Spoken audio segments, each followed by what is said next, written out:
Bakasana or crane pose is an arm balance that looks like a crane standing in water. In this pose, we need to fix our gaze on one spot or drishti to find proper balance, like a crane that is completely focused on water while fishing for its food. So, what is the story behind this asana? The story behind Bakasana comes from the great Indian epic, the Mahabharata. The epic describes the stories of two rival families, the Kauravas and the Pandavas.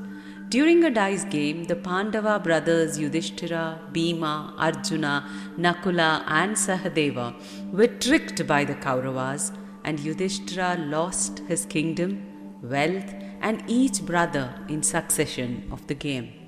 The Pandava brothers were subsequently exiled to the forest for 12 years, plus another year in which the brothers had to remain incognito, or the whole cycle would begin again. 12 years of exile had passed for the Pandava brothers, and they were considering where to spend the 13th year where they could remain unrecognized.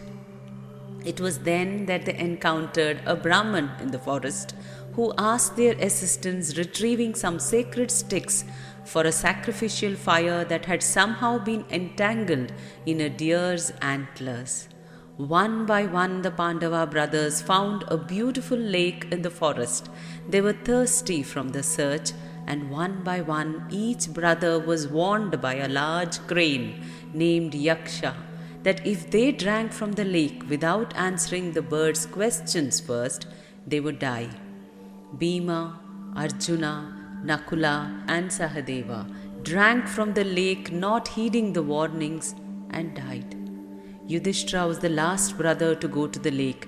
He discovered the dead bodies of his brothers and was shocked.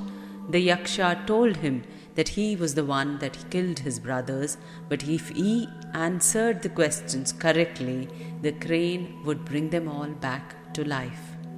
Yaksha then asked Yudhishthira many questions, and Yudhishthira answered all of these questions correctly, never losing balance.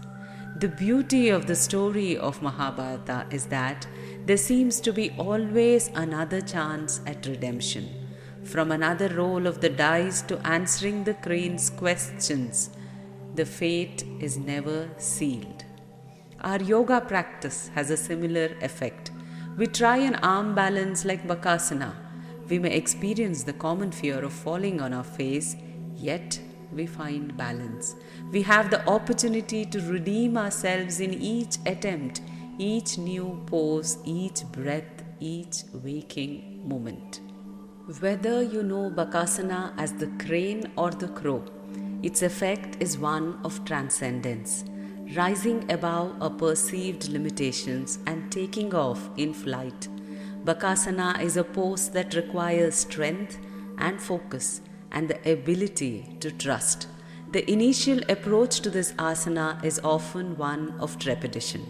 Just like a baby bird that has all of the tools for flight but doubts their strength and ability, Bakasana can often bring up doubts and fears. What if I fall flat on my face? What if I'm not strong enough to hold myself? But just like that baby bird, we cautiously approach our flight, first engaging our core of support in the belly and shifting our weight into our hands with our feet still planted on the ground. Eventually, we all come back down to the ground, some as lightly as a feather, others with a thud. But once we return, we see that we are capable and strong. We see that we can trust the tools that we have been given and experience the freedom that leads to flight. Just like any experience, the beginning can be a little scary and unsure, but with practice, refinement, and trust in yourself, we can all experience the transcendence of Bakasana. Thank you for listening.